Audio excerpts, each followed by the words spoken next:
위험한 열심이라는 제목으로 말씀을 나누겠습니다.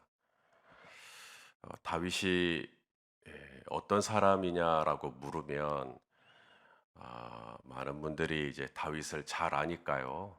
다윗은 하나님의 마음에 합한 사람이고 또 한 나라의 왕이고 뭐 여러 가지로 말씀하시겠지만 빼놓지 않고 다윗에 대해서 이렇게 말씀하시는 분들이 많으실 것 같아요.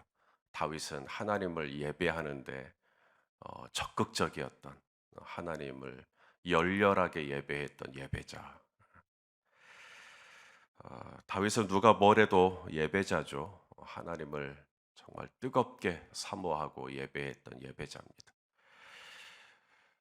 다윗은 스스로 왕이 되려 한 적이 없어요. 하나님께서 강권적으로 세워주셔서 왕이 된 것이지, 다윗은 왕이 되려고 스스로 노력한 적은 없습니다. 다윗은 그저 최선을 다했던 게 뭐냐면 하나님의 기쁨이 되는 것이었어요. 그것이 다윗의 최우선순위였습니다. 하나님이 기쁘시면 다윗도 기쁘고, 하나님이 싫어하시면 다윗도 싫어하고, 그래서 그런 다윗을 하나님은 기뻐하시는 것이죠. 내가 이새의 아들 다윗을 만나니 내 마음에 합하다. 오늘 본문에도 다윗이 얼마나 이 하나님의 이 언약궤, 이 법궤를 이 다윗 성으로 모셔오는 일에 얼마나 진심이었는지 오늘 본문을 통해 또 알게 됩니다. 여러분, 한 사람이 한 나라의 왕이 되었어요. 한 나라의 왕이 되었어요. 12지파의 왕이 된 것입니다. 전에는 유다라고 하는 하나의 지파의 왕이었는데 이제는 저쪽 북쪽에 있는 지파들까지 다 합쳐가지고 12개 지파의 왕이 된 거예요. 한 지파의 왕이 되는 것도 작은 일이 아니거니와 12지파의 왕이 되었으면 얼마나 할 일이 많을까요? 왕이 되고 난 다음에. 우리나라도 한 나라의 대통령이 되면 소위 대통령직 인수위원회라는 것을 이제 구성을 해요. 그리고 취임식 할 때까지 이제 그분들이 이제 이 일을 맡아서 하는 것이죠. 이 대통령직 인수위원회가 하는 일들이 뭐냐면 이전 정부의 조직이나 기능 그리고 예산 현황을 파악을 합니다. 그리고 새 정부의 정책 기조를 설정하기 위한 준비를 하고 대통령의 취임 행사를 준비를 하고 국무총리 및 국무위원 후보자에 대한 검증을 하고 기타 등등. 그러니 한 나라의 지도자가 되었다라고 하는 것이 얼마나 바쁜 일이겠어요. 그런데 그렇게 바쁘고 분주할 때 다윗이 왕이 되고 나서 제일 먼저 한 일이 뭐냐면 바로 바알레 유다, 오늘 본문에는 또 사무엘 상에서는 기럇 여아림에 있는 아비나답의 집에 모셔져 있는 여호와의 법궤를 모셔오는 일이었습니다. 참 대단한 결정이죠. 이제 다윗이 이스라엘의 왕이 되었으니까 제일 먼저 뭐 하나 보자 하고 이제 이 나라의 국민들이 다 쳐다보고 있는데 제일 먼저 한 게 뭐냐면 하나님의 언약궤를 모셔오는 일이었어요. 이거 영적인 결정인 겁니다. 참 경건하신 분이구나. 신실하신 분이구나. 독실하신 분이구나. 라는 걸 알 수 있는 대목입니다. 그의 우선순위, 그의 가치관, 그가 영적으로 가장 중요하게 여기는 것이 무엇인지 이런 것들이 다 드러나는 것이죠. 또 하나가 있어요. 이 언약궤를 모셔오기 위해 동원된 사람들의 수가 무려 3만 명이나 되었다는 겁니다. 전쟁을 하는 거 아니에요. 전쟁을 하는 것도 아닌데 이 언약궤 하나 모셔오겠다고 3만 명이 동원이 됩니다. 그것도 이 3만 명이 징집이 된 게 아니라 오늘 본문에 보니까 착출된 거예요. 1절을 한번 보시겠습니까? 1절 시작. 다윗이 이스라엘에서 뽑은 무리 3만 명을 다시 모으고. 그러니까 이 언약궤를 모셔오는 일에 어쩌면 3만 명이 아니라 훨씬 더 많은 사람들이 참여했었을 것 같아요. 다윗이 그 중에서 뽑은 겁니다. 3만 명을. 줄이고 300명이 모여도 큰 일이고 3천 명이 모이면 더 큰 일이고, 그런데 3만 명이 모였어요. 그리고 그들에게 주어진 임무는 딱 하나, 하나님의 언약궤를 안전하게 다윗 성까지 모셔오는 일, 그거 하나였어요. 다윗은 그만큼 하나님을 모시는 일에 최선을 다하고 싶었던 겁니다. 또 하나, 하나님의 궤를 모실 때 다윗은 새 수레를 제작을 해서 거기에다가 하나님의 궤를 모셔왔다는 거예요. 왜냐하면 일전에 이 언약궤를 블레셋 군대에 빼앗긴 적이 있었어요. 그때 이 블레셋에 갔던 이 언약궤가 이 블레셋 땅 안에서 놀라운 일들을 이제 벌이는 겁니다. 예를 들어서 블레셋이 모시는 다곤신, 그 옆에다가 언약궤를 딱 모셔놨더니 다곤신의 모가지가 부러져 있어요. 다음 날. 그래서 다시 붙여놓고 또 세워놓으니까 다음 날에는 모가지도 부러지고 손목도 잘라주고 발목도 잘라주고 막 이런 일들이 일어나는 거예요. 그래가지고 야, 이거 언약궤가 이거 심상치 않다. 나중에는 악한 종기 재앙, 독종, 이 종기 재앙이 일어나가지고 전염병이 퍼지고, 그래 나중에는 블레셋 사람들이 감당을 못하는 거예요. 이 언약궤가 가면 그 도시가 다 전염병이 도니까요. 사람들이 죽어나가니까. 그래서 블레셋이 자발적으로 하나님의 언약궤를 다시 돌려보내요. 이때 돌려보낼 때 수레에다가 태워서 돌려보내거든요. 그것을 알고 있던 다윗이 자기도 똑같은 방법으로 새 수레에다가, 이번에는 헌 수레가 아니라 익히 사용했던 수레가 아니라 한 번도 짐을 실어본 적이 없는 아예 하나님의 언약궤만을 모실 수 있는 새 수레를 디자인을 하고, 그렇게 해서 하나님의 궤를 모셔서 이제 안전하게 다윗 성까지 그렇게 운반하려고 했던 것이죠.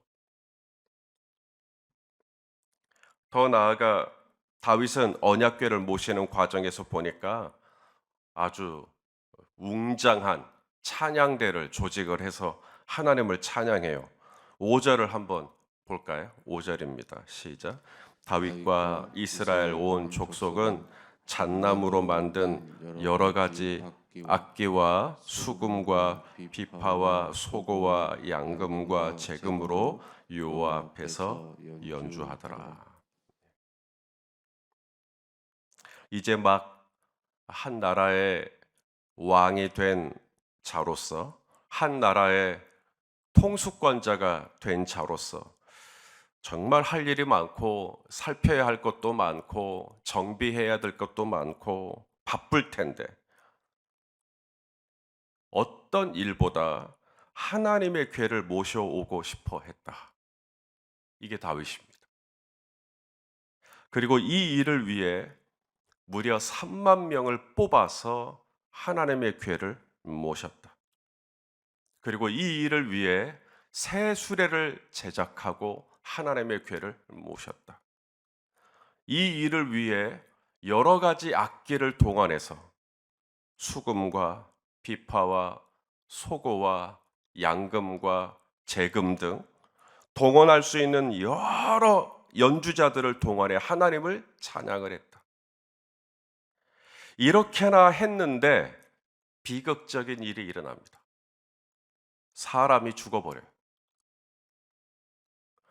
언약궤를 잘 모시고 가다가 나곤의 타작마당에 이르러서 갑자기 새 수레를 끌던 소가 날뛰기 시작합니다. 언약궤가 땅바닥으로 흘러내릴 것 같으니까 우사가 딱 잡아요. 그러자 우사가 죽어버립니다. 우사가 기절을 한 게 아니라 그 자리에서 즉사합니다. 악기들 연주하는 사람들의 연주가 멈추고 3만 명이 넘는 사람들이 탄성을 지릅니다. 이게 뭔 일이냐고. 아, 다윗은 언약궤를 모셔오는 걸 멈춥니다. 그리고 그 궤를 오벳 에돔의 집으로 모시고 가요. 그리고 이름을 붙이기를 베레스 우사라는 이름을 붙입니다. 이 베레스 우사라는 말은 하나님께서 우사를 베레스 치셨다. 하나님이 치셨다. 여러분, 하나님이 우사를 치셨나요? 예, 겉으로 볼 때는 우사를 치신 게 맞죠. 하지만 다윗은 어떻게 받아들이냐면 하나님이 나를 치셨다. 다윗을 치셨다로 받습니다. 그래서 화를 내요.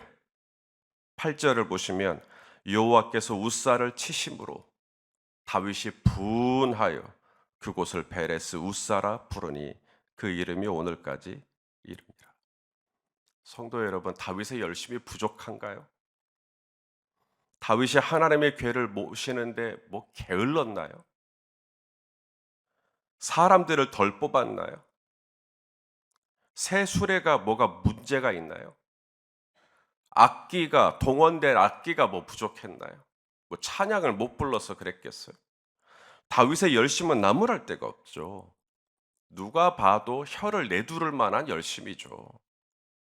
하지만 하나님의 일에는 물론 열심도 중요하나 열심이 능사는 아니다라는 겁니다. 하나님이 찾으시는 예배자는 열심히만 하는 예배자가 아니라 하나님이 찾으시는 예배자는 영과 진리로 예배하는 예배자입니다. 영과 뭐라고요? 진리요. 진리. 여러분, 진리가 뭐죠? 하나님의 언약궤를 모실 때는 진리가 뭐냐면 새 수레에 모시면 안 됩니다. 진리는 제사장이 어깨에 메고 옮겨야 합니다. 그게 진리예요. 하나님은 진리로 예배하는 자를 찾으세요. 새 수레 3만 명, 수금과 비파와 양금과 재금 등 여러 가지 악기를 동원하는 것 다 좋지만 하나님이 원하시는 건 진리. 진리인즉슨 제사장이 언약궤를 어깨에 매야 되네요. 역대상 15장 2절 말씀을 한번 보겠습니다. 시작. 다윗이 이르되 레위 사람 외에는 하나님의 궤를 맬 수 없나니 이는 여호와께서 그들을 택하사 여호와의 궤를 메고 영원히 그를 섬기게 하셨음이라 하고,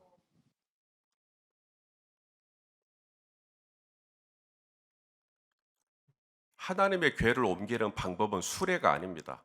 하나님의 궤를 옮기는 방법, 진리는 여호와의 제사장들이 어깨에 메고 옮기는 거예요. 그게 진리예요. 또 하나의 진리가 있습니다.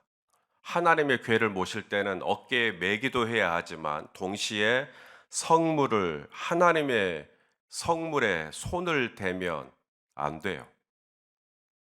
하나님의 성물은 곧 하나님의 영광을 의미하고 그 하나님이 온전히 받으셔야 될 영광에 내가 손을 댄다? 그러면 죽습니다. 자, 우리 민수기 4장 15절 말씀도 또 한번 읽어보겠습니다. 시작. 진영을 떠날 때 아론과 그의 아들들이 성소와 성소의 모든 기구 덮는 일을 마치거든 그 다음에 고앗 자손들이 와서 맬 것이니라. 그러나 성물은 만지지 말라. 그들이 죽으리라. 회막 물건 중에서 이것들은 고앗 자손이 맬 것이며, 이게 진리예요.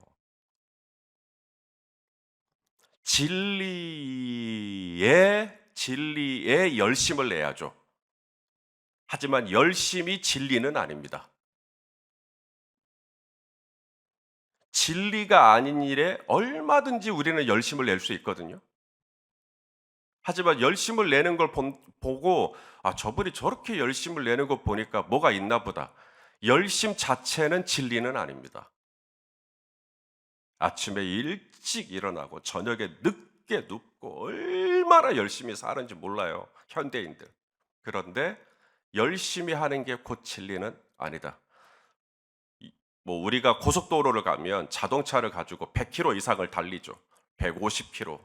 글쎄요, 누군가는 200km를 달려본 적이 있다고 이렇게 큰 소리 치시던데, 잘 달리는 것, 빠르게 달리는 것 좋다고요. 그런데 중요한 건 제대로 된 목적지로 가고 있는가 하는 것이죠. 열심히 달리는 거야. 뭐 그냥 뭐 달리면 되겠죠. 중요한 건 진리입니다. 진리. 하나님의 교회를 모실 때 3만 명이 동원이 되는 것보다 중요한 건 하나님이 말씀하신 대로 옮기는가 하는 거죠. 새 수레에 모시는 게 중요한 게 아니라 제 아무리 수금과 양금과 비파와 뭐 재금과 여러 가지 악기를 동원했다 손 치더라도 하나님은 고핫 자손 레위인들이죠. 제사장들이 언약궤의 수레를 언약궤를 메고 옮기는 것을 원하셨던 겁니다. 또한 이 언약궤가 땅바닥에 떨어지려고 할 때 이 언약궤가 다칠 것 같으니까 내가 성물을 만졌다. 다 그렇게 알고 있죠. 저도 그렇게 알고 있습니다. 하지만 그것조차도 손대면 안 된다. 떨어질 것 같다. 다칠 것 같다. 그것조차도 하나님께 다 맡겨야 돼. 절대로 만지면 안 됩니다. 하나님의 영광이에요, 거기는. 만지면 안 된다. 저희 교회는 5가지 비전이 있는데 그중에 첫 번째가 예배하는 교회죠. 그래서 첫 번째가 예배하는 교회다 보니까 정말 우리 성도님들 예배 잘 드려요. 그냥 빈말이 아니라 정말입니다. 진짜 우리 연립회대교회 성도님들 예배를 정말 잘 드립니다.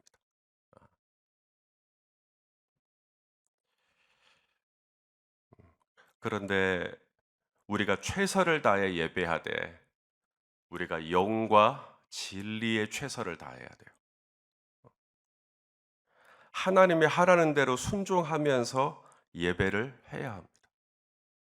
번거롭더라도 내가 어깨에 매야 할 일은 내가 어깨에 메고 예배를 드려야 됩니다. 어쩌면 오늘 새벽에 일어나 기도하시는 것 여러분 쉽지 않죠. 새벽에 일어나 기도하는 것이 쉬운 사람이 어디에 있겠어요. 그럼에도 불구하고 오늘 새벽에 깨어서 이 자리에 나오는 것이 내 어깨에 지워진 하나님의 십자가란 말이죠. 레위인들이 언약궤를 어깨에 매듯이 내가 이 기도라고 하는 이 부담을 어깨에 메고 오늘 이 새벽에 나오신 분이 계실 거예요. 새 수레를 이용하면 편하죠. 새 수레를 이용해 예배하면 편하죠. 새 수레를 이용하면 기도도 편하죠. 근데 그 방법을 쓰지 않는 거죠. 내 어깨에다 딱 태우고 정말 쉽지 않지만 새벽을 깨워서 또 온라인으로든 오프라인으로든 하나님 앞에 나오는 것입니다. 그게 예배예요. 그게 진리를 따라 예배하는 거예요. 하나님의 성물에는 손을 절대 대지 않는 겁니다. 곧 하나님이 받으셔야 될 영광에 내가 손대지 않는 것이죠. 오직 하나님을 지극히 경외하는 가운데 하나님을 온 마음으로 예배하는 참되게 예배하는 우리 모두가 될 수 있기를 예수 그리스도의 이름으로 축원합니다. 기도하시겠습니다. 하나님 아버지 감사합니다. 오늘 다윗이 그렇게 하나님을 예배하는 일에 열심이었지만 그 열심이 오히려 이상한 방향으로 갈 수 있다라는 걸 보게 됩니다. 주여, 우리가 하나님의 뜻대로 살기를 원하는데 하나님, 우리가 열심만 가지고 하나님의 뜻을 쫓는 게 아니라 진리 위에서 하나님의 뜻을 쫓아갈 수 있도록 인도하여 주시옵소서. 예수님의 이름으로 기도하옵나이다. 아멘.